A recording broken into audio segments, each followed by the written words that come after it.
All right, guys, welcome back to the Philadelphia Union podcast. I'm Zero. Thank you so much for joining me. A lot to talk about. I mean, not a ton, but there's a lot of stuff I want to touch on here. I just got done watching the game against Cincinnati. It is the beginning of May here, and a 2-0 win for the Union means we are in first place right now in the East, which is crazy. Playing really, really well right now. I mean, look at this, 17 points here. Goal differential and goals scored are in first place there, above DC and Montreal. We're 8 points up in a playoff spot already through a third of the season. It's quite incredible, really. I didn't see this coming, especially after losing our first 2 games of the season. I thought more of the same, but the team's really come together here, and I got to talk about a lot of individual players here. So 2-0 win. Let's talk about that game. Fantastic performances from, I think Jack Elliott was really good in the back. Medunian was brilliant in the midfield. And Aronson I thought was very good going forward. Really plays with a lot of energy. Let's give credit to KACPER Trebilco, who's played 3 games for the club now. 2 starts, has 2 goals. He scored last game, and he scored this game. So he scored against Vancouver away, and he's got one against Cincinnati here. And he's playing really well. Gives us a great option up top to go along with Corey Burke and Pico up there, and as well as, Santos hasn't really played much, so you can't really see what he's been able to do yet. He's been injured. I mean, you think about all the injuries and the suspensions we've had to deal with between Marco Fabian, Kai Wagner's been out now for 2 games. I think he's been one of the best left backs in the entire league through the first 10 games. We've been missing Corey Burke. We've been missing, other players here and there. Who else am I thinking? Well, obviously Andre Blake just went out injured. So Matt Freese came in, played a game, did really well. Started this game, but Matt Freese went out with an injury. So we have a lot of injuries that we're dealing with, and suspensions as well. And just, it's really a case of next man up. It really is. Everybody's contributing, which is brilliant. From the back, our defense looks very strong. Trusty, I thought, was kind of shaky today. Had some bad giveaways, but he had some really, really good recovery challenges to make up for his giveaways. So I got to give him credit there. Just wasn't his best game, but he did do really good on his recovery challenges. So Trebilco has been playing up top, and he's been fantastic. He is a true number 9, hold up, big, strong kind of player. Not a guy that's going to run behind the defense, but he's playing the role of a T. He's fitting in really well. I was a little skeptical when I saw him starting against Vancouver. I was like, well, is that really the forward that we're going to want up there? I thought we'd need a forward with more movement, but he's been great. He's worked hard off the ball. He's been great. As well as a player that they have on loan right now in Jamiro Montero, who's been just excellent. I mean, if there's an option to buy this guy, they need to buy this guy. Where is he? I'll get him to the roster here. Jamiro Montero, there he is. I mean, he's a little dude, 5'8", but his skill on the ball and his craftiness is so good. The guy is all energy. He wins the ball back. He rarely gives it away. He's good in the attack. He's good at just, keeping possession. He's a very crafty player. I've never really seen too many players like him. The way he dribbles around with his feet and everything, it's quite something to see sometimes. But he's been excellent. And when Fabian's back, who do you move to the bench? I have a bad feeling they're going to move the kid Aronson to the bench and keep Montero starting. So poor Aronson might be the odd man out here. David Cobb's been playing really well. As we said, King David is back. He is. He's got 3 goals, a couple assists for us, so he's been playing great. Bedoya has been absolute, just rock solid in there. Captain, he's putting in a captain's performance every game. Corey Burke's got a couple goals. Here's our starting goalie now, Carlos Miguel Coronel. Is going to have to be the number 1 now with the injuries to Blake and Freese. Hopefully Freese isn't too banged up and can go, but we'll see. Ilsinho created a goal today. He's been great. Jack Elliott been very good in the back. Gaddis has been solid. I mean, I've ragged on guys like Medunian in the past, but Medunian's been shutting me up. He's been great this season. Absolutely great. It seems like he's starting to find out how to play that central midfield role, like that deep sitting midfield role, like really, really well. He's getting great coverage from players like Bedoya in there to help out. I think Montero's made Medunian better because Montero can work off the ball, open up space when he's on the ball to get Medunian open, so I think it's been good for both of them.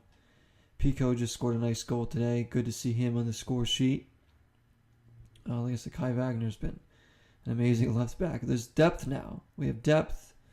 Our young players are coming in playing well, and everybody's it's really his next man up, and I'm really proud of the team right now, playing really well. And I have to give a lot of credit to a guy who doesn't get a lot of credit, and that's Jim Curtin, the coach. I mean, we got to give him some credit, okay? Because there he is, Jim Curtin. He's been ragged on, even by myself. I've really wasn't sure if he was the guy that I wanted on the coaching the team still, but I got to give him credit for what he's done right now with this team, and he's pushing all the right buttons, and he's got this team possessing the ball, playing well, and just getting results, coming from behind in games and getting results, which is unlike this club because it's not stuff we've done in the past. We're always the team that gives up the late goals, gives up the losses late in the game, blows the lead, and can't get results on the road. But now we're starting to get results on the road, even if it's just a draw here and there. It works. We picked up a win on the road. We're winning our home games right now. We look really solid defensively. We're creating chances. We're getting goals from all over. I mean, things could be better right now for the Union, really. And we got New England next. They're struggling. We could go for the jugular there and really attack and get some more goals in that game because New England's defense is a complete mess. But they do have some quality players going forward, so we have to be on our game against their attack because they do have some good players. Christian Pinilla, Fagundes, Juan Fernando Caicedo just got a couple goals for them. Carlos Gil's a very quality player, so we're going to have to be ready for that. But just couldn't be happier about the way we're playing right now, especially on the defensive end, getting these clean sheets. We've only given up 10 goals in 10 games. It's one of the better defenses in the entire league. I'll take that. I'll take that all day. 4-1 at home now.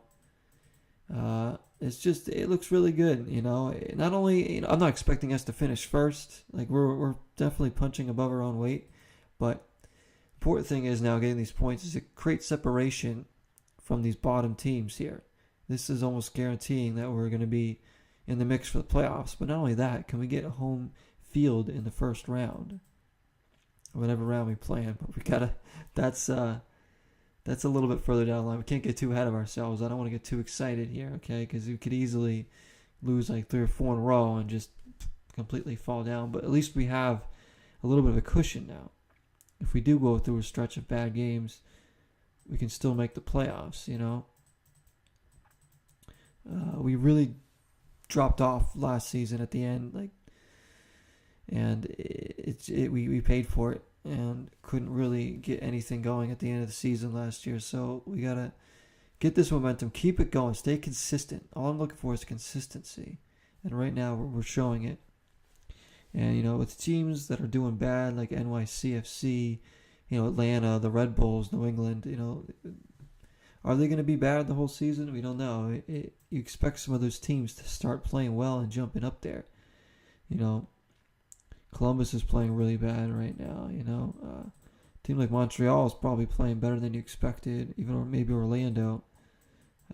It's good for us because if we do have a bit of a cold stretch, we do have a little bit of space now to work with. We're not going to be playing catch up, But we got to keep staying aggressive, keep going for those 3 points, especially at home. But really, really proud of the team. So we got New England next at home. Then who do we play after that? Then 3 games in a week here, by the way. Then we go to Toronto. Really tough game. We've already lost to them this season. So we're going to Toronto on the 11th. Busy schedule right now. Not going to be an easy game at all. Makes this game against New England all more important that we get the 3 points. And then maybe go to Toronto and look for something. Toronto's got a very dangerous attack, but they can leak in goals. So, and they're actually primed to be in first with the games in hand they have. But yeah, great performances. Brendan Aronson, really proud of the kid. He's playing really well in there, showing no fear, putting on some moves, attacking, pressuring the opposing team to giving the ball away a couple times, especially in today's game against Cincinnati. So, want him to just keep playing, and I have a bad feeling, though, he's going to be the odd man out once Fabian's back, just because you can't take out Bedoya or Medunian right now, and you can't even take out Montero. I mean, Montero is playing really well. I mean, at this point, I wouldn't even care if they brought Fabian off the bench. He won't do that, but, I mean, we're playing so well right now. Why mess with that? Marco Fabian's been a bit of a disappointment so far. Yeah, he's got 2 goals, but he's missed 2 penalties. He's had some horrible free kicks. He's had some He's got a red card. He's got additional suspensions. It's just he's been a bit of a disappointment. He's not really doing his team any favors by not being on the pitch. So, and missing 2 penalties is not very good for a player of his caliber. I mean, I really want him to take over and be the man for this team, but right now we're playing really well without him. So I think he's available the game against New England. I think. Don't quote me on that, but I think he might be.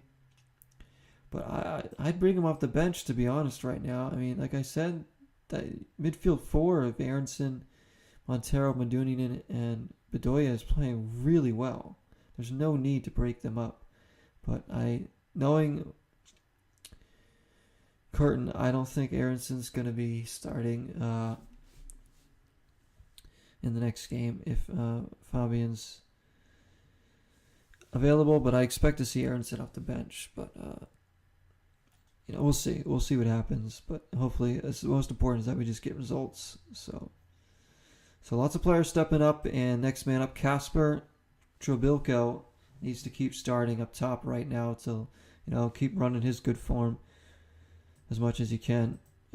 He's a unit too, 6'4", 195, 2 goals, 2 games, 2 starts. So let's keep him going. KACPER, the friendly ghost. Let's call him that, huh? So that's gonna do it for this podcast, guys. Thank you so much for listening. Really appreciate everybody coming in, and make sure you let me know if you're a Union fan. I definitely want to hear from you, and would love to answer any questions you might have or any comments that you might have. You can leave them in the comment section. I can fill them out or even touch on them in the next podcast. So I'll see you guys next time. Till next time, 0 is the number.